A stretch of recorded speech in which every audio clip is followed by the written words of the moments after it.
a beautiful lady, Right Honorable AAA.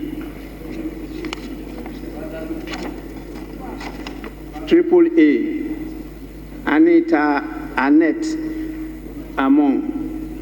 I think in her constituency she is unopposed. They are having elections now, and she is unopposed in her constituency. But the politics in Uganda, even though we are all together in the Commonwealth, has a different type of intensity than ours. And so it's good to have this benchmarking. We have sent our members there, including our staff, from time to time. And I'm sure you know each other. And so please get some time, share your ideas and experiences with them, and learn from them. They have a well-composed, well-structured opposition in that parliament, in spite of the paucity of the strength. But they may also call themselves mighty minority. Please share these practical tools and some of the approaches that we are adopting here. You mentioned them in your speeches on some of the things that we've done and how we have succeeded, even in Ghana, to complete a tenure of a hung parliament, which is not common at all in the world. Wherever you have a hung parliament, they fail to complete it. Even in Ghana, when we had one, it didn't end its tenure. That was what we had in the 1979 to 81 parliament. It was also a hung parliament. Now, the leader of the opposition is accompanied by, as I told you, 5 other members. One is Honorable Helen Nakimu. Yes, that's one of the young ladies here. I'll be talking about the youthfulness of Honorable Comfordoyo soon. And then Honorable Flavia Kalule. We also have Honorable Kawalia Abubakar and Honorable Luimbazi Lalukola. The 5th person is Honorable Mpalani John Paul. Now, the staff, we have the director, Ms. Ruth Ekirapa Biona, and Mr. Al Mivule, who is a public affairs officer. We also have the principal policy analyst, Mr. Sozi Leonard, and the principal admin assistant, Ms. Timu Gibwa Irene. We have an administrative assistant in the person of Ms. Laluyima Phoebe, and a policy analyst, Mr. Luciba Ale Lukwa. The last but not the least is an assistant secretary, Mr. Patrick Okelo. Honorable members, on your behalf, I want to welcome them to the Parliament of Ghana. This is the 9th Parliament of the 4th Republic of Ghana. So we've been along this since January 1993. You are most welcome. I wish you fruitful deliberations, and please take time off to also experience life outside the presence of Parliament. Honorable members,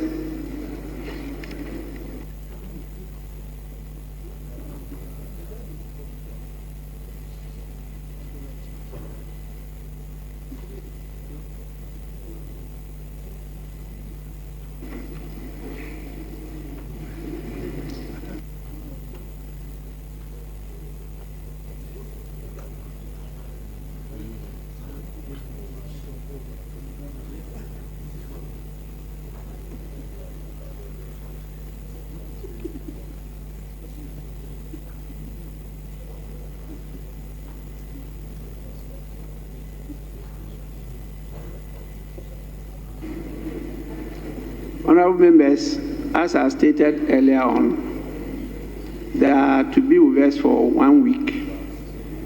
We started yesterday. So I'm reliably informed that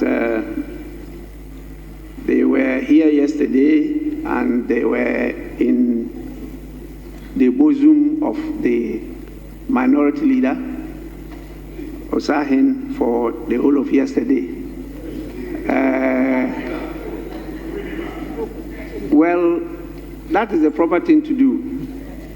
They are from the opposition. And so the best ally is the leader of the opposition. I've gone through it before, so I know. And so I want to hear from him what he has to say about his first impression and what he has shared with them. I'll give you 5 minutes. 5 minutes.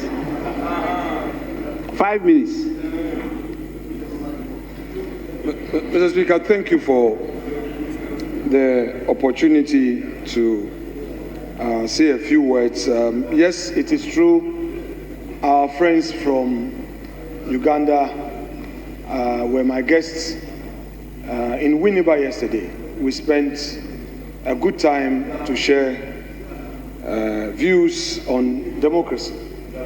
And we discussed you a lot. And Mr. Speaker, I told them that I've spent a whole lot of time with the Hansa of your era.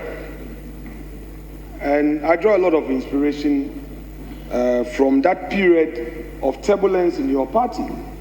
And you steered affairs of the party in this very chamber, facing the mighty men and women from the right of Right Honorable Alajete. And Mr. Speaker, they were concerned about the 40 years of one-party state where it appears they cannot have a change in government. I told them, well, Ghana started quite rough, and we endured 11 years of dictatorship, military regime, and then even the first 8 years, where we didn't have transparent ballot box, we were using thumbprint ID cards, and through the industry of the opposition, the minority, we managed to transform our system, and today we have it. And we all understand as political actors that if you do it well, you will have the benefit of government. So in Ghana today, we don't need to fight. We need to rely on the rules to show relevance. It doesn't matter the huge numbers, I told them. So, Mr. Speaker, they say they have elections come January 2026.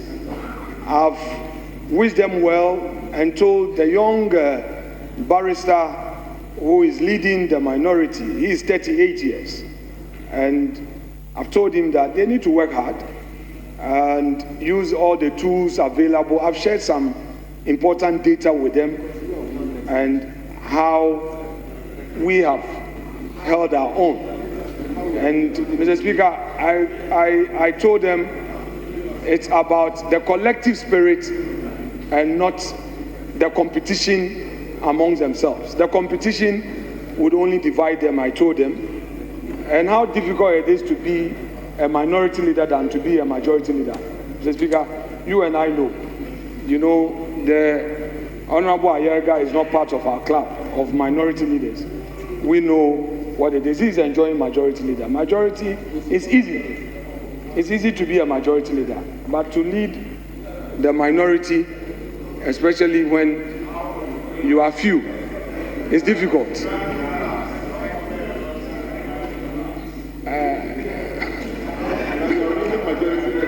But Mr. Speaker, without more,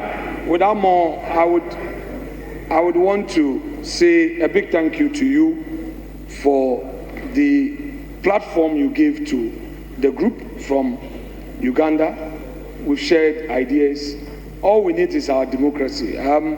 We are here in Ghana, we don't seem to value what we have. But if you look at the continent, we've really advanced in our efforts. What I think we should do is to strengthen the institutions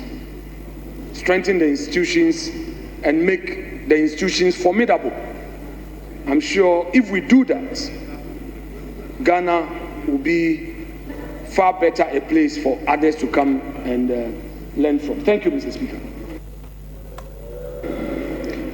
Yes, honorable members, it's a proper thing to do to listen to the minority leader. As I've been saying, democracy is about opposition. That's what democracy is about. And it's good that you are here from Uganda as brothers and sisters, because the current president of Uganda actually studied in Ghana. And he was at Winneba. The current minority leader in Ghana is representing the good people of Winneba, Efutu. And that time, as a young man, he studied at the Nkrumah Ideological Institute at Winneba.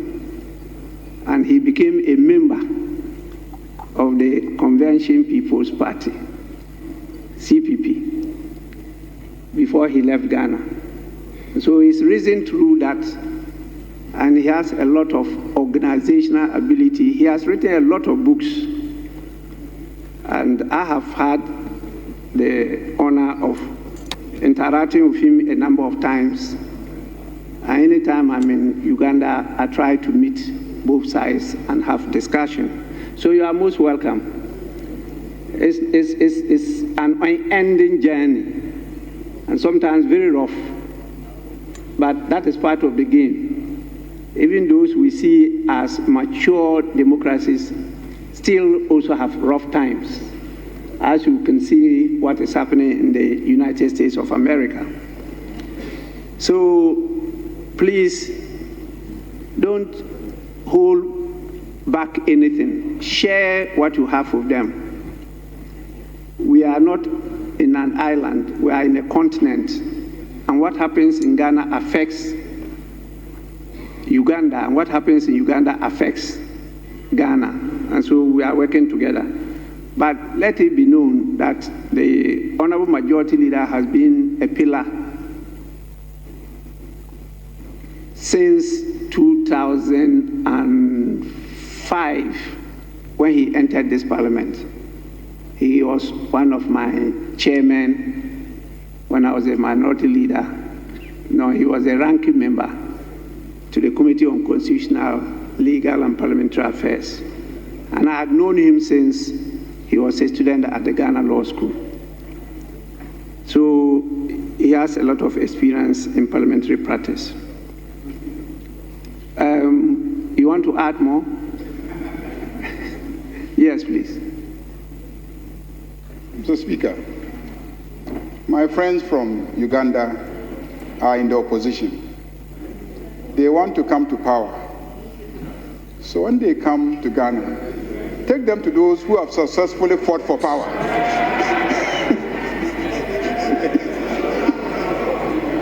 You should refer them to those who have successfully fought and attained power, so that we can teach them how to do it. Not those who left power. Not those who have lost power. For a man who has lost power, what is he going to teach him? Mr. Speaker, we will teach them how to win power.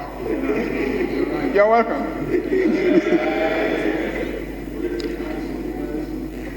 I was invited as a resource person to Nigeria when the then ruling party lost power. And they wanted to learn from me how to live in opposition. That was the question they put to me, how to live in opposition. And I reminded them that in 2003, when I attended the conference there and introduced myself as the opposition leader. After the conference, a number of them came to me and said, "So you are a member of Rawlings Party?" I said, "Yes." They said, "So you people stood there and the opposition took power away from you." I said, "We did all we could.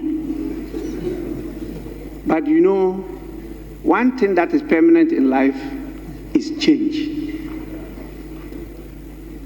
Say, "What? So you sat there and they took it from you?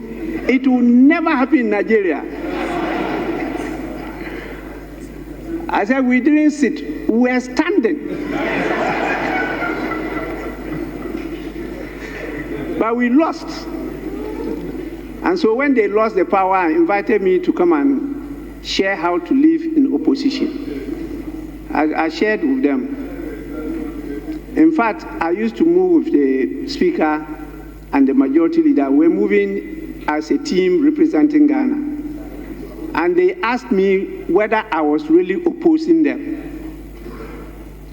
And I told them yes. They said, "How can you be in bed with them and you say you are opposing them?" So when we won the election in 2008, I was there. They said, "So you were really opposing them?" To be able to oppose somebody very well, you must know the person. And so, MPP, I know you very well.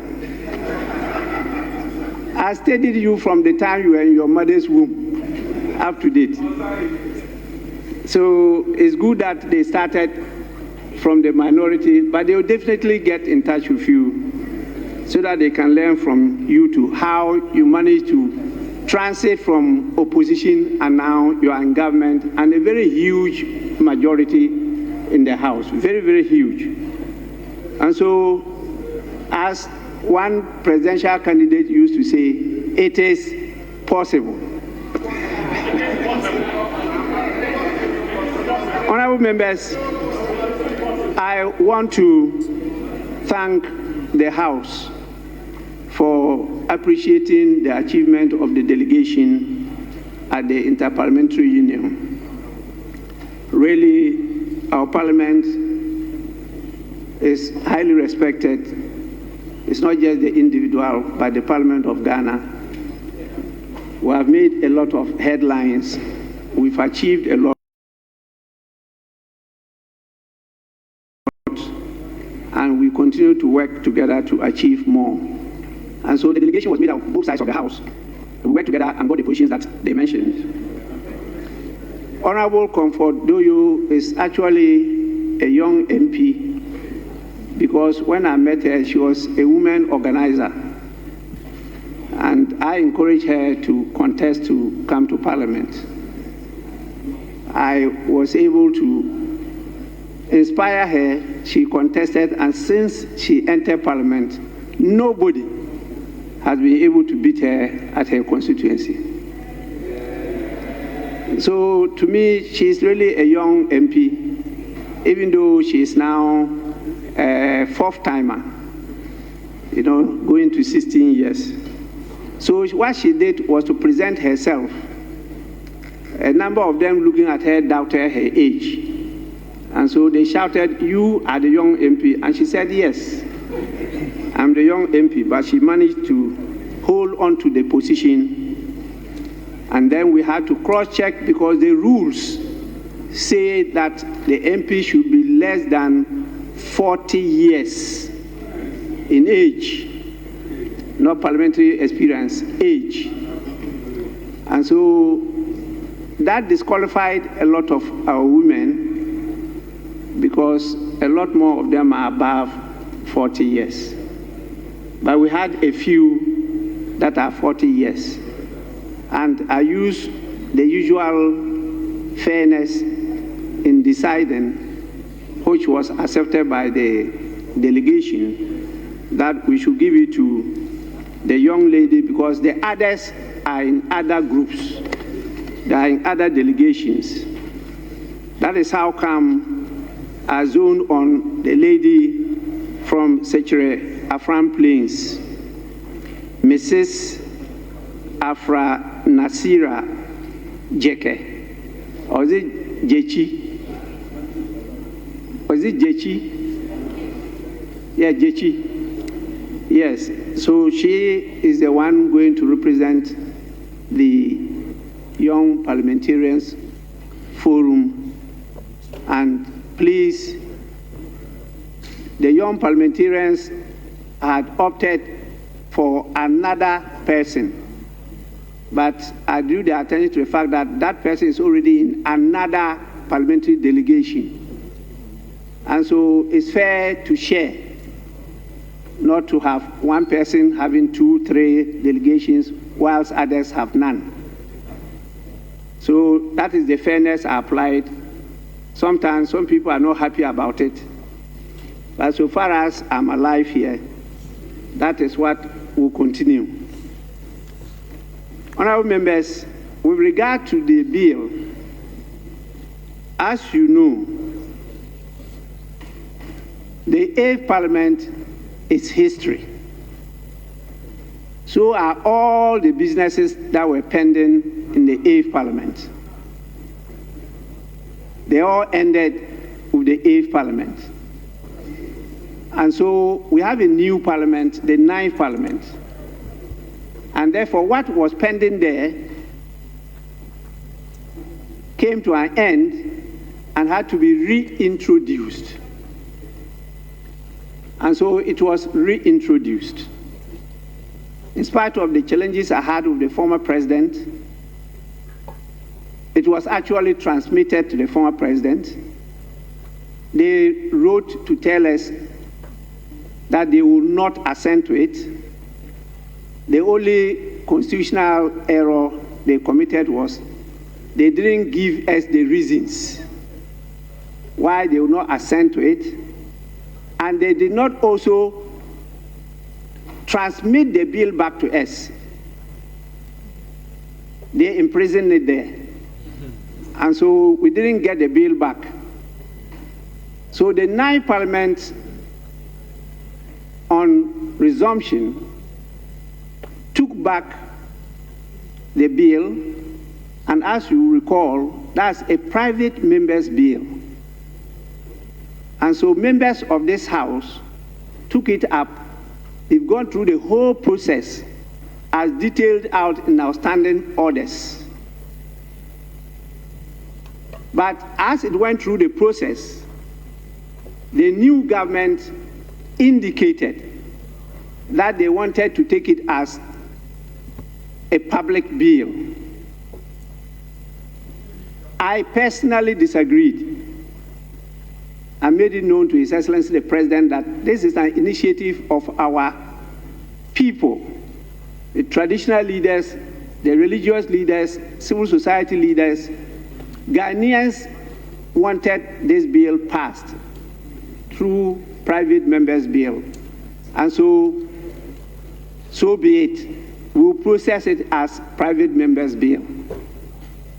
Now, the processes had finished, and as you know, it has to come back to the Speaker. You know, our rules have given what the Speaker is expected to do, which I will do before it can be laid in the House. That was not done. And so when it was put on the order paper, I queried it because you haven't heard from me according to the standing order. So that will be done before it's laid before the House. But because a lot of work has already been done, we think that it's going to have smooth process in the House because both sides of the House now support it, and His Excellency the President has given indication that he's ready and willing at any time that is passed by the House to assent to it. Honorable members, this language was proposed by me as the chairman of the Constitutional and Legal Committee. Initially, our laws were not passed that way. But the 1992 Constitution is clear in its rendition. We had to debate this as to how to couch the intro, or what we call the preamble of the bills. The preamble of the bills, which legally is termed the enacting formula of bills. There was a debate chaired by the then Speaker, D.F. Anang, and I had to propose this, and everybody was convinced, and it's been adopted since then. And that's why you have it, we always say, passed by the Parliament of Ghana and assented to by the President. That was not the enacting formula. And I think it has worked for us. So please, hold your peace. It will come sooner than later. Civil society is getting restless again, but I want to assure them that they know my passion in this matter. And I want to get it properly passed so that implementation becomes easier. There are a few things that our attention has been drawn to, which we will work on together here, so that when we pass the bill, it's a bill that is accepted by all, and we will definitely obey the prescriptions of the bill. So please, I thank you all for your contributions, but I didn't want to be the one talking about my being elected as the chairperson of the 52 Africa Geopolitical Group in the IPU. Please, brothers and sisters from Uganda, your speaker too is my vice in the Conference of Speakers and Presidents of African Legislatures. I'm sure she would have told you that. So learn from both sides, don't learn from only one side. Well, you could shift to minority, you could also shift to majority, opposition, or government. Nothing is impossible. What God cannot do does not exist. So we proceed from here. Yes. Speaker, with respect, the Speaker, thank you for always bringing to light important matters. But Mr. Speaker, just by way of clarity, you indicated that there are some problems that have been identified with the bill that was passed by the 8th Parliament. In other words, the attention of Mr. Speaker has been drawn to some few things. Mr. Speaker, we will be happy that at the appropriate time, some of these issues are shared with us. Mr. Speaker, because for us, this is a very important matter, and I'm happy that you have brought it to a peaceful rest, considering the unyielding posture our friends opposite me took on this matter, even where we were proposing some amendment for safe landing and we had discussions. They never supported it. And in a hot afternoon, they decided to hang us with that bill, and they were partisanly political with it. So if today, as Mr. Speaker has put it, they themselves have realized that the bill they passed was problematic, and they would want to, yes, that their attention, if today they have seen that the attention has been drawn to some excesses in the bill. However, too late in the day, it is good that they themselves have come to that realization. But, Mr. Speaker, we wait patiently for that day.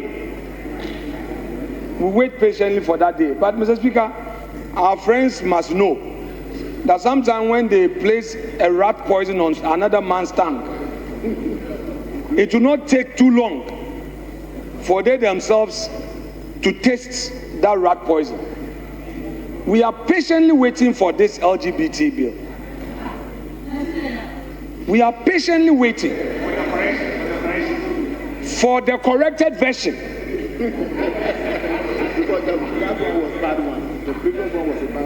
Mr. Speaker, I speak no more. Honorable Minority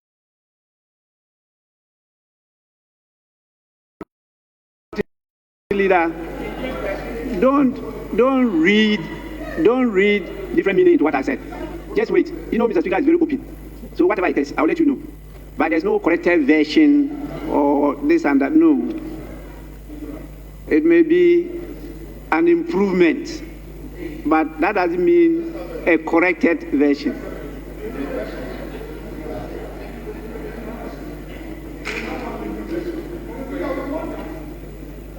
I think enough is enough. Mr. Speaker, I would have preferred their old version. Resume your seat. Mr. Speaker, their old version. Resume your seat. Yes, honourable member. Mr. Speaker, thank you very much for the opportunity to point out a few inaccuracies in the presentation that was made by the Honourable Minority Leader. Mr. Speaker, you have always led, and it has already been celebrated by the Majority Leader and other colleagues on the floor with maturity. And Mr. Speaker, your views and your guidance has never been construed or misconstrued to be the views of any group in this House. So I am therefore surprised that, Mr. Speaker, as you guide on this matter, the Honourable Minority Leader is making it seem as if you are speaking the position of the majority in the House, and you are speaking the position of those who sponsored the earlier bill. Mr. Speaker, I was part of those who sponsored that bill. And Mr. Speaker, as far as we are concerned, we passed that bill in the state that we did, at the time that we did, guided by good conscience. And we were hopeful that the then president would have signed it. Mr. Speaker, I will not go over the issues that happened then. But if it has become necessary for this House to reconsider it, I take solace in the assurance of the Majority Leader that we stand in readiness to support the process of enacting a law that will make the practice intolerable and unacceptable in this House. And we are not shaking from that responsibility. We are not moving from that position that we took earlier. If they have changed their position, I would have wished that they would do so with their former president. But even if they are unable to, we welcome them on board, because this is a cause for Ghana. I thank you, Mr. Speaker. Honourable members, I'm happy that our brothers from Uganda are here, because they are ahead of us already on this matter. And so they will share with you their experiences too. They have already passed an act on it. They are implementing it. They've hosted twice 2 conferences on this subject matter. And they are calling on other countries, particularly Ghana, to host the next conference. And so they will share their experiences with you and maybe convince you to host it for other African countries to emulate the good examples that we are setting. Yes, Honourable Member.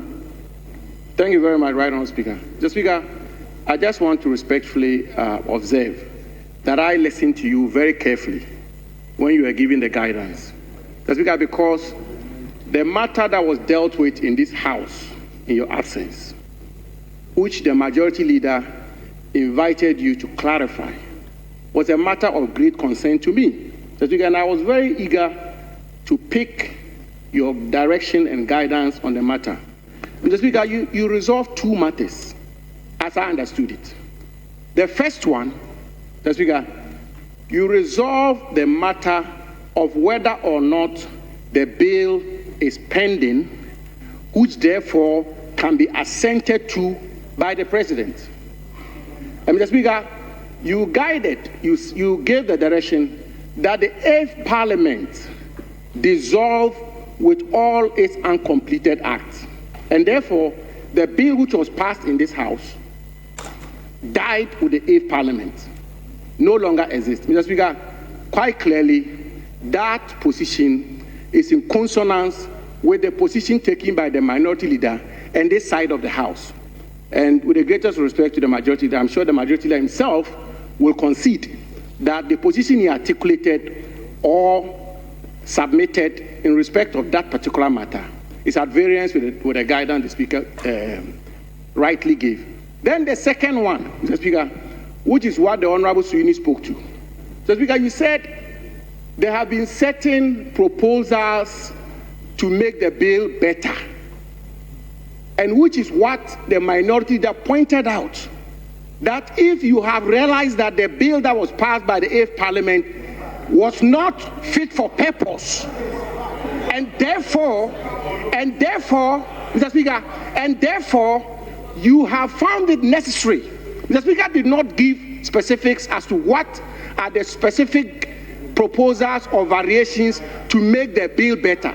But the point the minority leader made is that there seems to be a certain concession that the bill that was passed by the 8th Parliament was not fit for purpose, and therefore it has been revised for this 9th Parliament to consider it. So, Speaker, it will be very interesting for us to find out what are the specific areas which have been revised. Because, for example, Mr. Speaker, one of the contentious issues which came up in respect of that particular bill was the issue of human rights. So, let me conclude. Honourable Member, we are not debating the bill.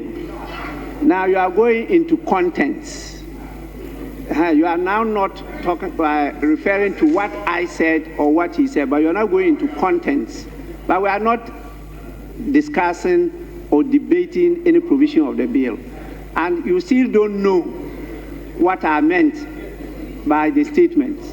So please, I assure you that when we get there, being an open speaker, I will let you know what it is. Mr. Speaker, I'm guided. But let me just conclude, Speaker, by saying that let them bring the bill as it was and as was passed by the 8th Parliament in the same form and shape.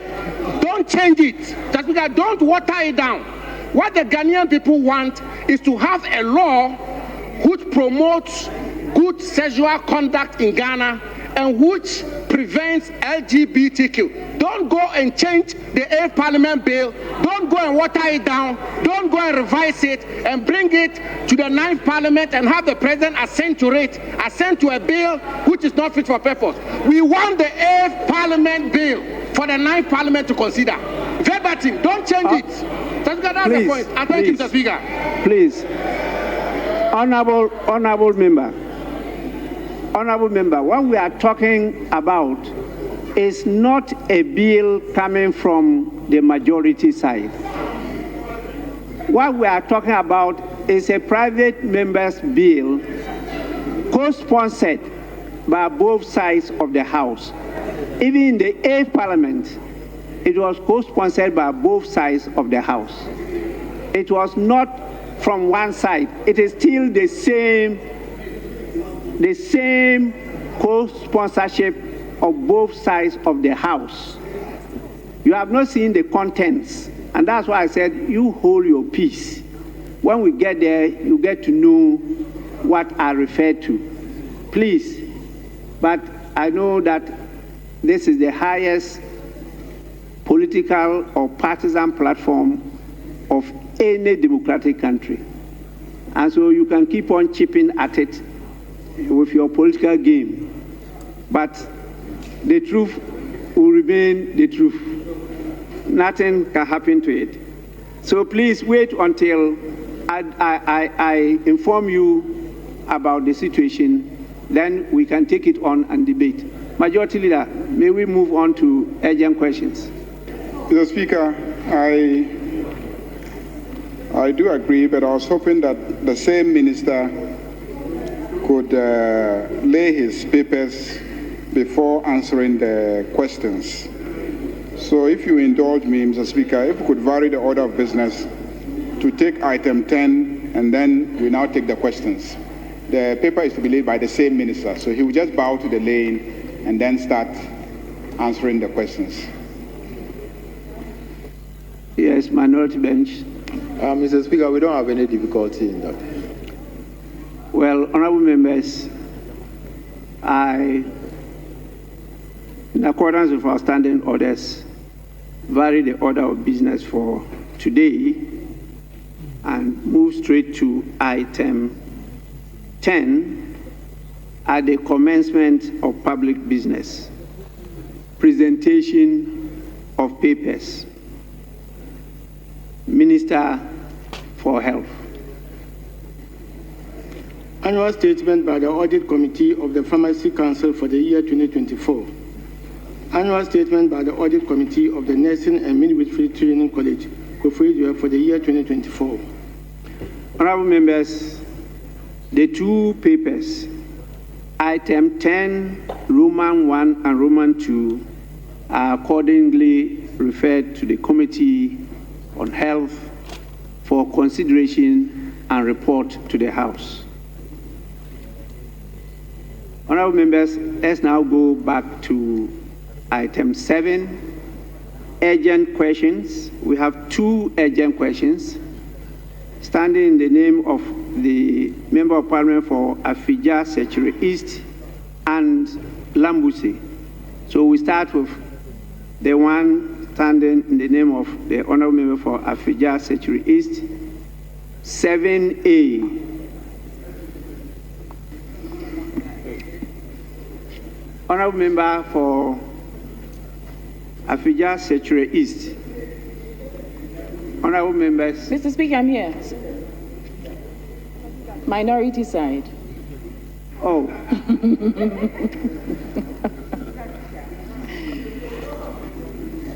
Thank you, Mr. Speaker. I rise to ask the Minister for Health the challenges in accessing hepatitis B immunoglobulin for newborn babies. Sorry, Minister, you have to accordingly change your sitting place and take the proper chair. Yes, please repeat the question. Thank you, Right Honorable Speaker. I rise to ask the Minister for Health the challenges in accessing hepatitis B immunoglobulin for newborn babies. Yes, Minister.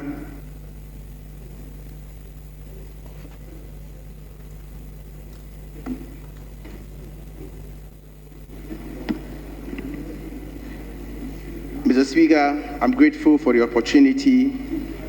Hepatitis B immunoglobulin is a critical life-saving intervention administered to newborns within the first 12 hours of birth to prevent mother-to-child transmission of the hepatitis B virus in cases where the mother is known to be hepatitis B positive and has a high risk of passing the infection to the infant. The immunoglobulin provides immediate passive immunity, while the newborn also receives the hepatitis B vaccine series, including the birth dose. Combining HBIG with a birth dose of hepatitis B vaccine gives the best protection for high-risk infants. Despite its importance, there are significant gaps in access to HBIG for newborns, as outlined below. 1.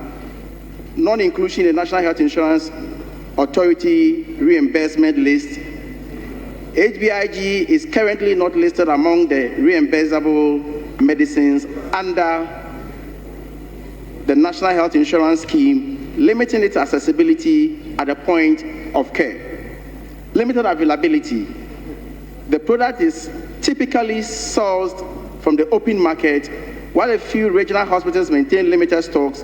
Most district-level facilities do not stock HBIG at all. scarcity of vendors. On the open market, only a limited number of vendors supply HBIG, further constraining availability. Information from the Food and Drugs Authority suggests that there are only 2 products currently under registration.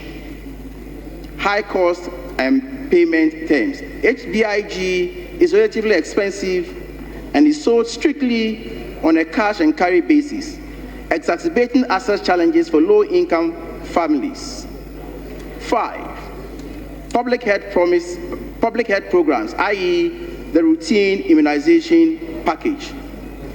On a positive note, Mr. Speaker, the expanded program on immunization introduced hepatitis B vaccine as a component of the 5-in-1 or pentavalent vaccine in 2002 and is expected to introduce both those of the hepatitis B vaccine in due course, with a routine hepatitis B vaccination schedule continuing from 6, 10, and 14 weeks of age. I thank you, Mr. Speaker.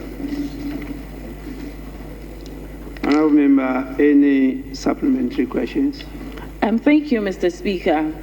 Mr. Speaker, I asked this question because on my routine visit to my constituency, I had a conversation with one of the medical doctors in my constituency, and he informed me that majority of the mothers who happen to have hepatitis B go home without giving their kids this vaccination because they cannot afford it.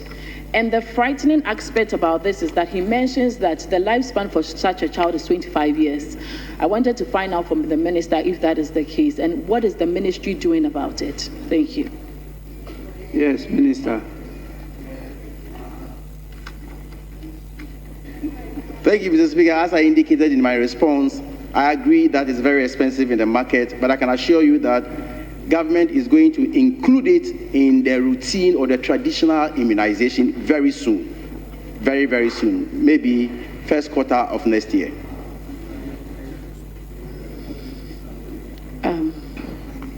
Yes, any more? Yes, thank you, Mr. Speaker. Honorable Minister, I think you do not, I don't know if you understand how this is administered. It's supposed to be given within the first 24 hours of birth. But when you say routine, so then that means the child will be a carrier. So when you say routine, that is a few months after that. But within 24 hours, if the child is not given the vaccine, the child will carry that disease for the rest of their lives. Yes, clarification, Minister. Mr. Speaker, what is not part of the routine immunization is not part as we stand now. It is not. And what I'm promising you is that we are rolling that aspect onto the routine immunization. And so when we start, from that point, it's going to be part of the routine immunization. I hope you are clear now.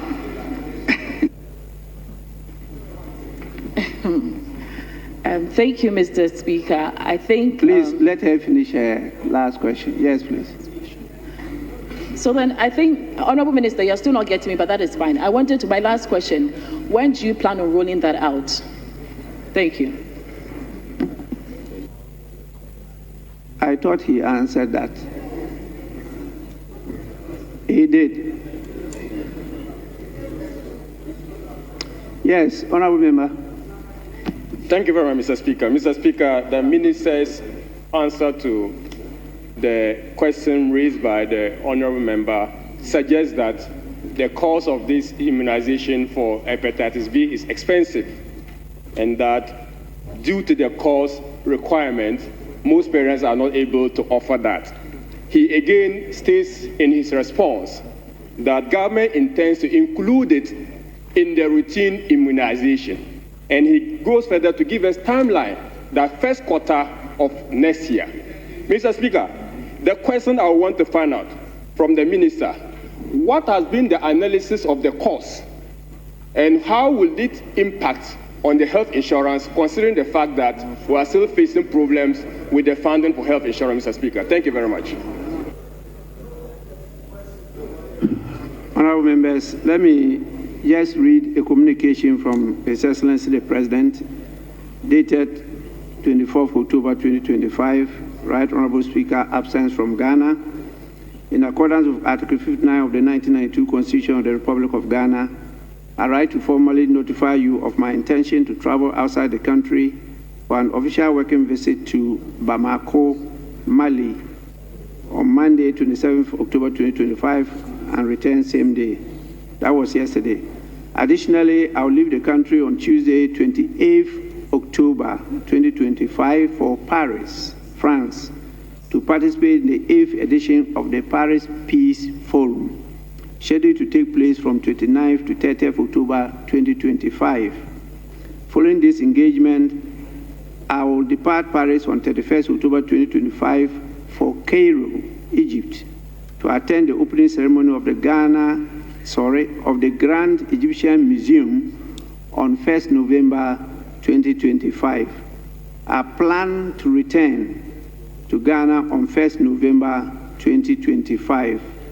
In my absence, the Vice President, Professor Nana Jane Opoku-Agyeman, shall perform my duties in accordance with Article 68 of the Constitution.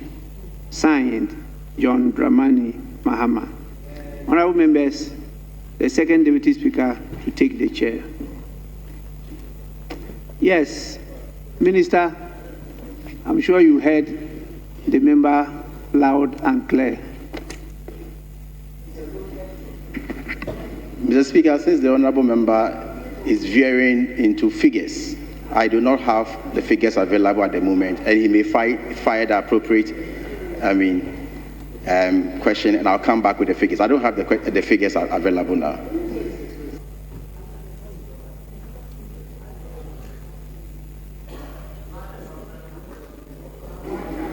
Actually, he didn't say the cost.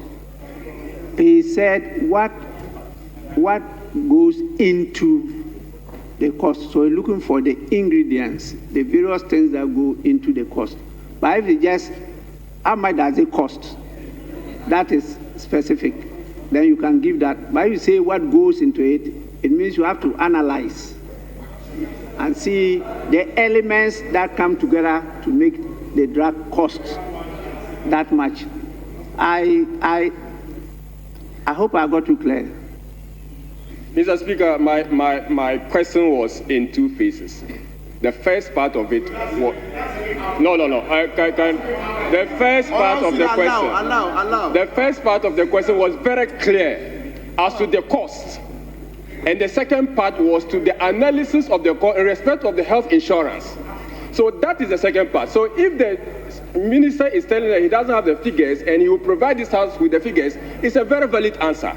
But if you say that question will have to come by way of substantive question, I beg to disagree, because it is directly flowing from the answer he gave to the honourable member, Honourable Mavis. So, Mr. Speaker, is it the response?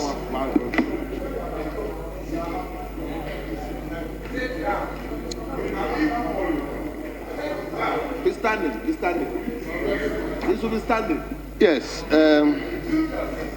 Honourable Minister, You can also stand up.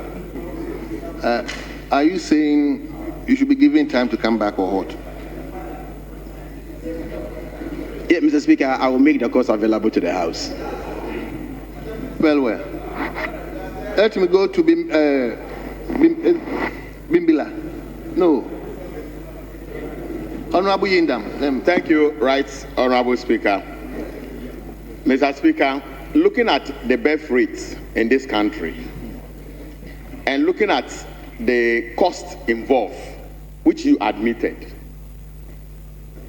what step is the ministry taking in between now and the first quarter to assist pregnant women who are unfortunately carriers?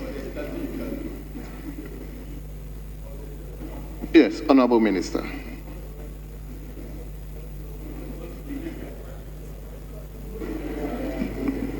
Thank you, Mr. Speaker. Mr. Speaker, immunization is a structured program under the ministry. And so we have a program for it. It was not part, and as I speak tonight, it is even not part of our immunization program, but as part of the free primary health care we intend to roll out, we are bringing that on board. So for now, we don't have any ad hoc measure to deal with it. We are taking our time, and we want to put it as part of the traditional immunization. So for now, we don't have any program for it for now. We are waiting for the substantive program we have planned. Well. Yes, Honorable Isaac Boama. I'll give you just a very short and simple one. Mr. Speaker, I think the question as asked the Minister is key because of the consequences of lack of immunization in that regard. And given the response of the Minister to the effect that the consideration for national attention would be done by the end of the first quarter 2026. I want to ask the Honorable Minister, if you look at the data, if you have data now on where it is endemic, I think there should be a structured approach to see how best you would resolve or make special finance. You've come to this house with special budget to deal with emergency situations. So I want the Honorable Minister to tell this House what special arrangements he has put in place from his budget. If really he has received releases from the Minister of Finance, and then make provision for the endemic places to be treated as a state of emergency. Thank you very much, Mr. Speaker. Yes, Honorable Minister. Thank you, Mr. Speaker. Mr. Speaker, I repeat, the ministry has a program for bringing on board the hepatitis B bed dose. And so I will indulge honorable members to be patient, and we will enroll it. We didn't come to meet it at all, please, with the greatest of respect.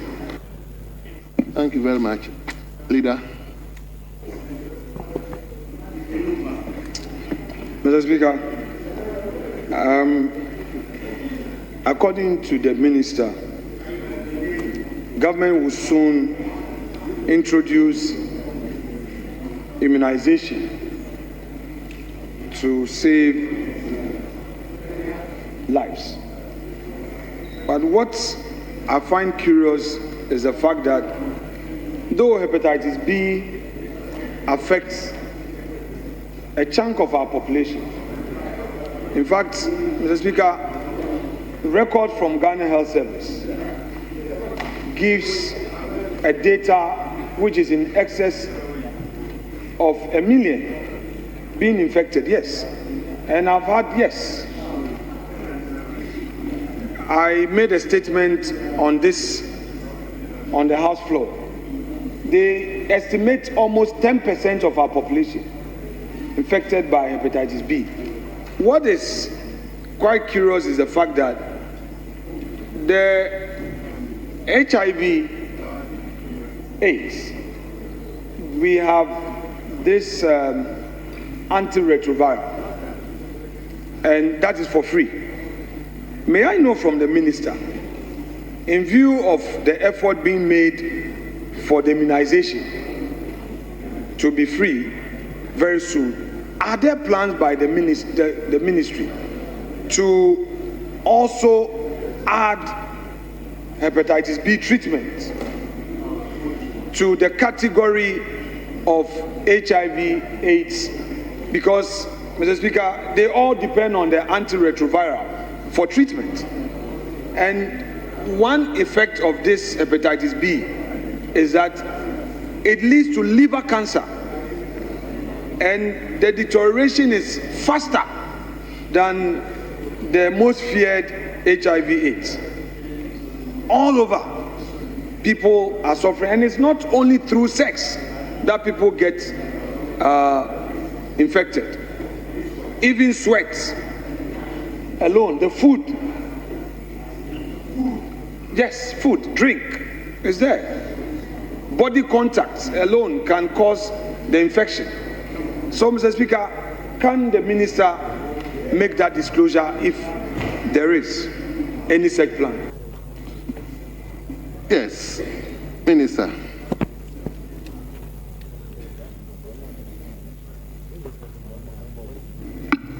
Thank you, Mr. Speaker. Mr. Speaker, my information is that it is very, very difficult to treat or to cure if not impossible. But then when you get the symptoms, the National Health Insurance, as we have it at the moment, covers that. And it could be managed. It could be maybe. That is why I'm saying that it is not curable. Its treatment is very difficult as we stand now. And so, Mr. Speaker, having it as symptoms could be considered under the National Health Insurance as we have it at the moment. Yes, so when you have, every disease and its symptoms, you understand. And so, for example, if you go to the hospital and you have headache, and they try to manage the situation. And those situations are under the National Health Insurance as we have it at the moment. But to say we are treating or curing the hepatitis B on the National Health Insurance, that maybe I will have to recheck. Speaker, with respect, I need to